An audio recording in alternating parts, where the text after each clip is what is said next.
In 1933, the Zionist performance, Romance of a People, exhibited the human sacrifice of the firstborn in the ovens of Moloch. It was a strange public orgy commemorating the ancient worship of the Canaanite god of the planet Saturn. Not coincidentally, 1933 was also the year that Adolf Hitler ascended to the throne of Germany and instituted Theodor Herzl's transfer agreement, which stocked Palestine with the reluctant German Jewish professionals the Zionists needed to form a Jewish state. These rituals of sympathetic magic were scripted forms of practical Kabbalah. The connection between the Nazis, the Zionists, and the Kabbalists didn't end there, or well. It would not be long before massive human sacrifices to Saturn would commence around the globe during the Second World War. In 1936, in an article entitled "Baal is Not God," the American Jewish Congress Bulletin emphasized the Kabbalistic nature of Nazism as a necessary dualistic counterpart to Zionism. In other words, the article stressed the fact that Nazism was the satanic flip side to the holy Zionist coin, and that one could not exist without the other.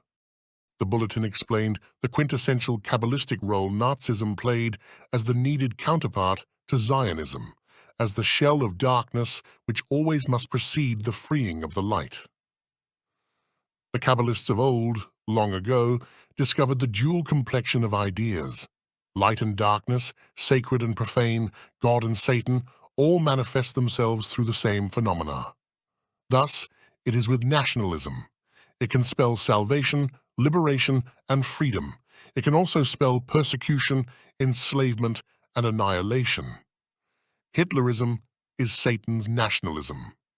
The determination to rid the German national body of the Jewish element, however, led Hitlerism to discover its kinship with Zionism, the Jewish nationalism of liberation. Therefore, Zionism became the only other party legalized in the Reich, and the Zionist flag the only other flag permitted to fly in Nazi land. It was a painful distinction for Zionism to be singled out for favors and privileges by its satanic counterpart. It became menacing when the chasm dividing the two stepbrothers of nationalism was lost sight of, and the kinship began to produce such an anomaly as Georg Kareski. This cultural autonomy is another example of a satanic counterpart of an idea.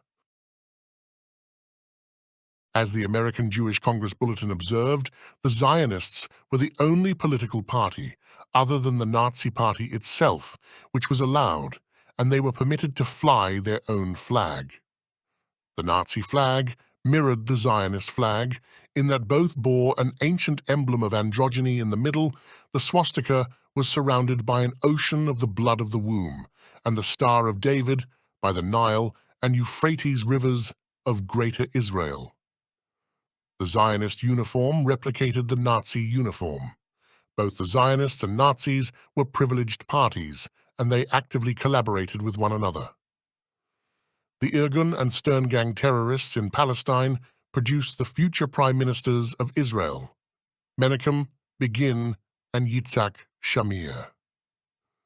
They also produced a proposal for a Nazi-Zionist military alliance to form a fascist Jewish state in Palestine, which would fight together with the Nazis against the Allies.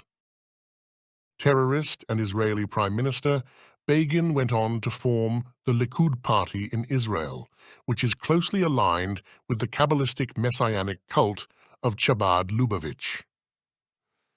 Begin was quite close to the 7th Lubavitcher Rebbe, Menachem Mendel Schneerson. Shamir was a member of Likud and likewise followed the advice of the Rebbe.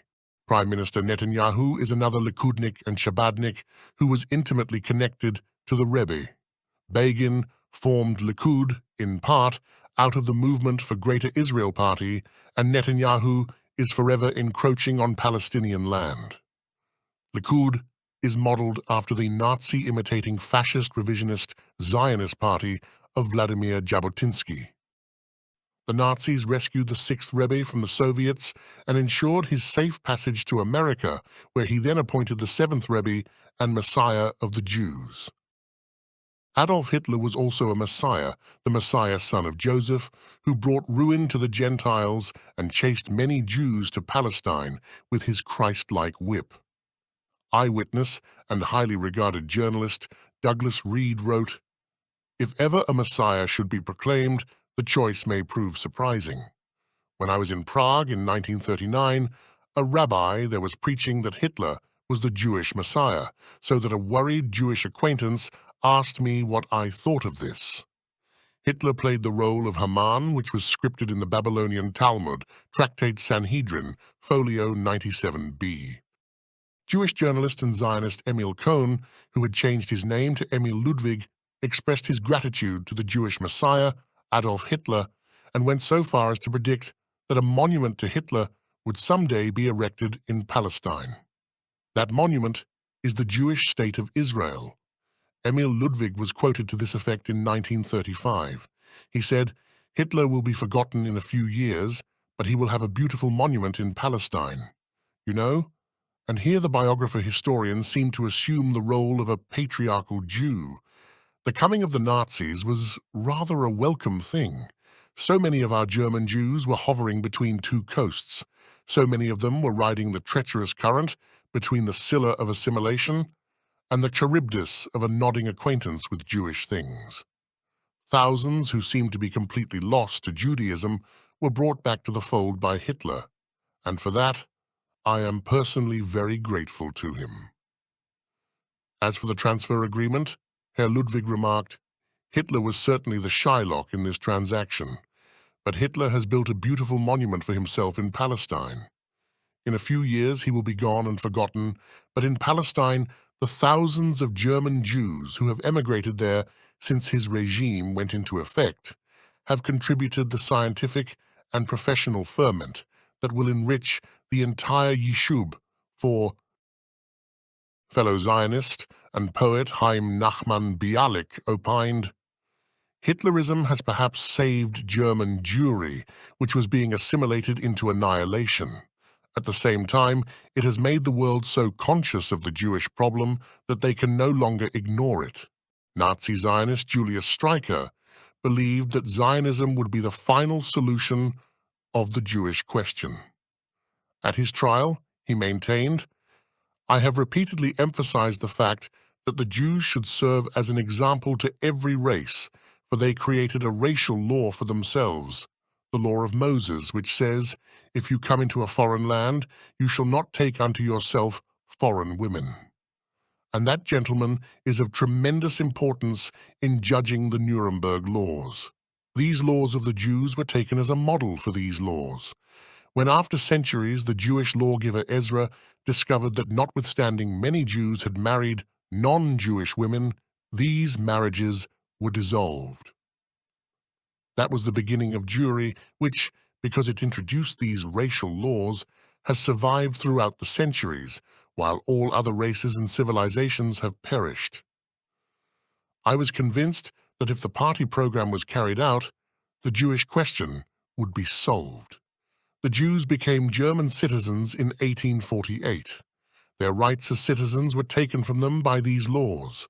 Sexual intercourse was prohibited. For me, this represented the solution of the Jewish problem in Germany, but I believed that another international solution would still be found, and that someday discussions would take place between the various states with regard to the demands made by Zionism. These demands aimed at a Jewish state.